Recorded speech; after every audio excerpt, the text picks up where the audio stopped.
Hello everyone. ఈరోజు నేను parents రిలేటెడ్గా మాట్లాడదాం అనుకుంటున్నా. బేసికల్లీ పేరెంట్స్ ఇంపాక్ట్ చాలా గట్టిగా పడిద్ది చిల్డ్రన్స్ పైన. వాళ్ళు చిన్నవాళ్ళైనా పెద్దవాళ్ళైనా చిన్నప్పటి నుంచి చిల్డ్రన్స్కి ఎక్కువ పేరెంట్స్ ఇంపాక్టే ఎక్కువ పడిద్ది. వాట్ ఐ ఫీల్, బికాజ్ చిన్నప్పటి నుంచి మీరు చెప్తున్న మాటలు కానీ, చిన్నప్పటి నుంచి మీరు చేస్తున్న బిహేవియర్ కానీ, లేకపోతే మీరు వాళ్ళని పెంచుతున్న వే కానీ, అవన్నీ చాలా ఇంపాక్ట్ చూపించిద్ది. అంటే ఇప్పుడు వాళ్ళు 5 ఇయర్స్ అయినా, 6 ఇయర్స్ అయినా, లేకపోతే 10 ఇయర్స్ ఓల్డ్ చిల్డ్రన్ అయినా, లేకపోతే 20 ఇయర్ ఓల్డ్ చిల్డ్రన్ అయినా, బేసిక్గా ఒక సమ్ టైం వరకు అసలు చిల్డ్రన్స్ వాళ్ళకేం అర్థం కాదు అన్న ఫీల్‌లో ఉంటాము. బట్ మీరు అంటున్న మాటలు అవి స్ట్రాంగ్‌గా వాళ్ళకి కనెక్ట్ అవుతాయి సమ్ పాయింట్. నేనేం చెప్దాం అనుకుంటున్నా అంటే, చిల్డ్రన్స్‌ని ఎంకరేజ్ చేయకపోయినా పర్లేదు, బట్ ఎక్కడ డిస్కరేజ్ చేయకండి. నువ్వు ఇది చేయలేవు, చూడు వాళ్ళు ఎలా చేస్తున్నారో నువ్వు చేయలేకపోతున్నావు అని ఇలాంటి కంపారిజన్ కానీ ఇలాంటివి చేయకండి. బికాజ్ వాళ్ళ మైండ్ మీద ఇది చాలా గట్టిగా ఇంపాక్ట్ పడిద్ది. అది వాళ్ళు అప్పుడే ఎక్స్ప్రెస్ చేయకపోవచ్చు, అప్పుడే కాదు అసలు ఎప్పుడూ ఎక్స్ప్రెస్ చేయకపోవచ్చు. బట్ వాళ్ళ లైఫ్ లాంగ్ ఆ వర్డ్స్ క్యారీ చేస్తూనే ఉంటారు. ఆ కంపారిజన్ దానివల్ల చాలా సఫర్ అయిన వాళ్ళు కూడా ఉంటారు. ఒక్కొక్కరికి ఒక్కొక్క టాలెంట్ ఉంటుంది. సో టాలెంట్ని ఎప్పుడూ మార్క్స్లోనో లేకపోతే వాళ్ళకి వచ్చిన ర్యాంక్స్లోనో చూడొద్దు. వాళ్ళు దేంట్లో బెస్ట్ అనేది తెలుసుకోవడానికి ట్రై చేయండి. లైక్ చిన్నప్పటి నుంచి కూడా వాళ్ళు దేంట్లో బాగా ఇంట్రెస్ట్ చూపిస్తున్నారు, వాళ్ళకి ఏది ఇంట్రెస్ట్ అని చెప్పి. ఇప్పుడు యాజ్ ఏ పేరెంట్స్గా మనం మనకి ఏది బెటర్, మనకి ఏది మంచిది అనిపిస్తుంది అది చేస్తాం. That is correct.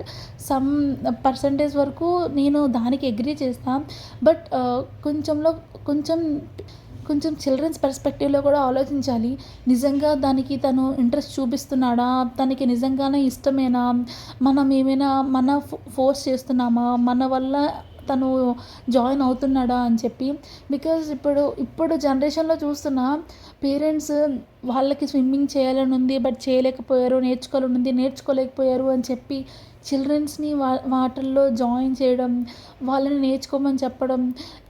అంటే వాళ్ళకి అది ఇంట్రెస్ట్ చూపిస్తున్నారు అంటే దట్ ఈజ్ ఓకే, జాయిన్ చేయండి.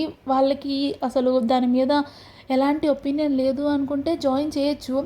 మేబీ ఫ్యూచర్లో వాళ్ళకి ఇంట్రెస్ట్ రావచ్చు.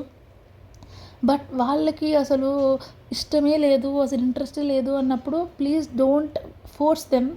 And also one more thing, and don't think about others. Like మా అబ్బాయికి మార్కులు రావట్లేదు, లేకపోతే మా అమ్మాయి సరిగ్గా చదవట్లేదు, వాళ్ళేమనుకుంటున్నారు వీళ్ళేమనుకుంటున్నారు, ఇంత ఫీజులు కడుతున్నావు నువ్వు చదవట్లేదు, ఇలాంటి మాటలు మాట్లాడద్దు.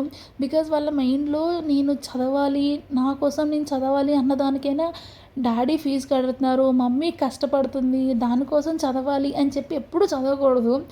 అలా చదివితే అది నిజంగానే లైఫ్లో గుర్తుండదు. అసలు వాళ్ళు ఏం చదువుతున్నారో కూడా దానికి ఒక వాల్యూ ఉండదు.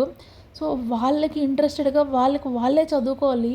అప్పుడే వాళ్ళు ఏం చదువుతున్నారన్నది వాళ్ళకి ఒక క్లారిటీ ఉంటుంది. So better to encourage your childrens. For childrens also, like if your parents are saying something, just listen to them. వాళ్ళు మన మంచి కోసమే చెప్తారు కదా. మన పేరెంట్స్ కన్నా ఎక్కువగా మన గురించి ఎవరు ఆలోచించరు. So just think about them. అసలు ఎందుకు చెప్పారు, నిజంగా అది కరెక్టా కాదా, ఇన్ కేస్ మీకు అది కరెక్ట్ కాదు అనిపించకపోతే just sit and talk with them. అసలు ఏది బెటర్ అనిపిస్తుంది, నాకు ఇది బెటర్ అనిపిస్తుంది, ఇలా చేస్తే బెటర్ అని చెప్పి ఒకసారి సో కూర్చొని మాట్లాడండి. మాట్లాడిన వెంటనే ఒప్పుకుంటారు అని కాదు, బట్ అట్లీస్ట్ వాళ్ళకి మైండ్లో ఒక థాట్ వచ్చింది కదా, ఓకే వీడికి ఇది ఇంట్రెస్ట్ లేదు, లేకపోతే తినకి ఇది ఇంట్రెస్ట్ లేదు, సో ఇంకా వేరే ఏదైనా ఆల్టర్నేటివ్ చూద్దామా అని చెప్పి.